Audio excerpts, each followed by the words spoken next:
Bonjour, je suis Daniel Eda. Voici mes observations sur la tournée gouvernementale dite de reddition de comptes. Avant tout, je tiens à dire que l'employeur qu'est le peuple n'a pas à applaudir l'employé qu'est le président de la République pour avoir exécuté les tâches pour lesquelles il est embauché et payé, de même que les membres de son gouvernement. Le président de la République ne fait aucune faveur au peuple, mais il lui est entièrement redevable et non au-dessus ou en dehors de lui. Autrement, il ne sert plus le peuple, il se sert du peuple et des biens du peuple. Cela dit, à travers les nombreuses contre-vérités distillées lors de cette tournée politique partisane dans le pays, laissant entendre par exemple qu'un hôpital construit par le régime de la rupture serait doté d'équipements ultra-modernes qu'aucun autre hôpital n'aurait au monde, les émissaires du président Talon ont manifestement révélé leur incapacité collective et leur difficulté évidente à expliquer aux populations pourquoi elles sont de plus en plus faim alors que le pays devient de plus en plus joli.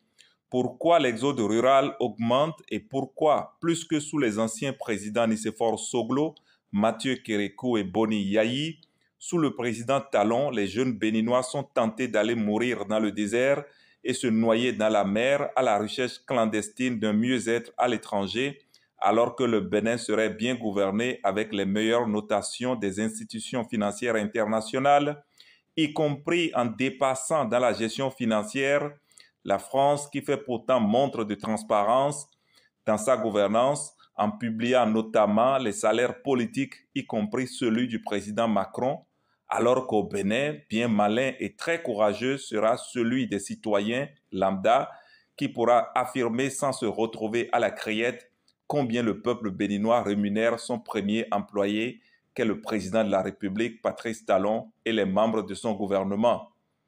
Ils n'ont pas pu expliquer pourquoi, malgré son rayonnement et sa respectabilité, le Bénin, sous la rupture, a choisi de se recroqueviller diplomatiquement sur lui-même, enfermant plusieurs ambassades et consulats, privant ainsi la plupart des Béninois de l'étranger des services publics dont la jouissance donne le sentiment d'appartenance à la nation et la fierté d'être citoyen béninois.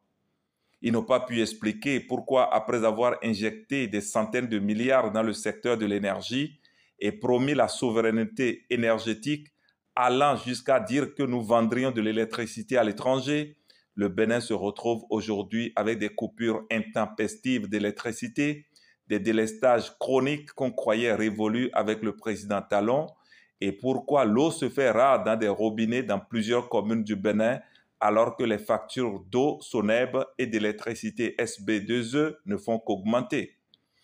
Ils n'ont pas expliqué pourquoi l'État protecteur du citoyen est-il devenu si féroce dans la répression policière contre les gagne-petits et les moins fortunés de la République, à l'image de l'intransigeance observée face aux conducteurs de moto, les transporteurs et même les producteurs agricoles et les travailleurs à qui l'on dénie le droit de dénonciation, y compris contre l'augmentation inexpliquée des tarifs par les maisons d'assurance, pendant que le consommateur béninois s'attend à la protection du gouvernement contre la vie chère. Ils ont manqué de dire que le Bénin, sous la rupture, est moins protégé et moins sécurisé, notamment contre les catastrophes naturelles. Ils ont manqué de dire, par exemple, que plusieurs centres de sapeurs-pompiers au Bénin sont encore sans camions-citernes, sans ambulance et sans véhicules pick-up fonctionnels depuis le drame de Dassazoumé, l'incendie du bus de transport qui aura révélé la trop grande vulnérabilité de notre pays face aux catastrophes naturelles. Et j'en passe. J'ai entendu les émissaires dire, entre autres, un peu partout, que le président Talon, en 8 ans, aurait réalisé plus d'infrastructures que les réalisations combinées de tous les présidents successifs depuis 1960. Soit.